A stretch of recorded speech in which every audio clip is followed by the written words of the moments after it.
2025 NEP প্রথম বর্ষের অর্থাৎ যারা এমত অবস্থায় ফার্স্ট সেমিস্টারে পড়ছো তাদেরই কিন্তু এক্সটার্নাল এক্সামের ফর্ম ফিল আপ অলরেডি শুরু হয়ে গেছে। কবে থেকে শুরু হচ্ছে কি না হচ্ছে সমস্তটাই ভিডিওর মাধ্যমে আপলোড করা আছে চ্যানেলে, তোমরা দেখে নিতে পারো।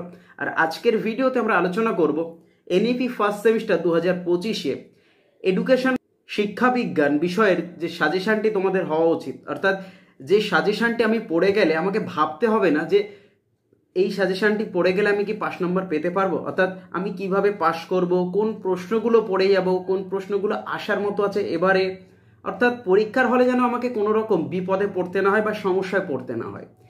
তো এই চিন্তা মাথায় রেখেই কিন্তু আজকের এই ভিডিওটি তৈরি করা, অর্থাৎ যে প্রশ্নগুলো আমি তোমাদের সামনে রাখবো সেই প্রশ্নগুলো কিন্তু অত্যন্ত গুরুত্বপূর্ণ, খুব মনোযোগ সহকারে পড়ে যাবে। আশা করব বিগত বছরের ন্যায় তোমরাও কিন্তু এই সাজেশনের মাধ্যমে উপকৃত হতে পারবে।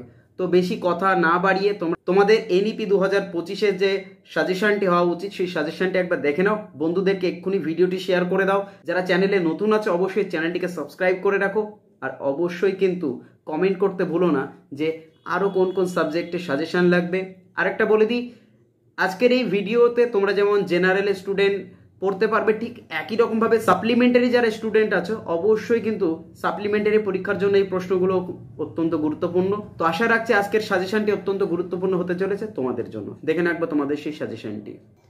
ওয়েস্ট বেঙ্গল স্টেট ইউনিভার্সিটি, এখানে দেখতে পাচ্ছ এনইপি ফার্স্ট সেমিস্টার, বিষয় হলো এডুকেশন বা শিক্ষাবিজ্ঞান, সাজেশন 2025, অর্থাৎ 2025 সালের যারা ফার্স্ট সেমিস্টারে এক্সটার্নাল পরীক্ষা দিতে যাবে তাদের জন্য ফাইনাল একটি সাজেশন হওয়া উচিত, সেই সাজেশনটি আজকের এই ভিডিওটি। তো এক্ষুনি বন্ধুদেরকে শেয়ার করে দিই, অবশ্যই কমেন্ট করে যেও। তো তোমাদেরকে প্রথমেই বলে রাখি, তোমাদের 15 নম্বরের অর্থাৎ প্রশ্নের মান 15-র কিছু কোশ্চেন থাকবে তোমাদের 3টে, সেখান থেকে প্রশ্নের 2টো লিখতে হবে। সেই 15 নম্বরে যে সাজেশনটি সেটা আগে দেখে নাও। প্রথম প্রশ্নটি এখানে তোমাদের আছে 15 নম্বরের প্রথম প্রশ্নটি দেখো, শিক্ষার লক্ষ্য বলতে কী বোঝো? শিক্ষার ব্যক্তিতান্ত্রিক ও সমাজতান্ত্রিক লক্ষ্যের মধ্যে পার্থক্য আলোচনা করো।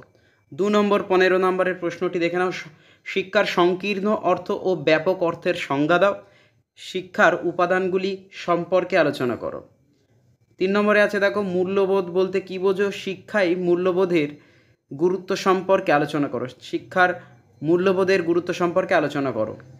এখানে অথবার একটি প্রশ্ন আছে তোমাদের, অথবার প্রশ্নটি একবার দেখে নাও। লেখা আছে দেখো, ফ্রেভেলের শিক্ষা চিন্তা অনুযায়ী শিক্ষার লক্ষ্য, পাঠ্যক্রম এবং শিক্ষাদান পদ্ধতি সম্পর্কে আলোচনা করো।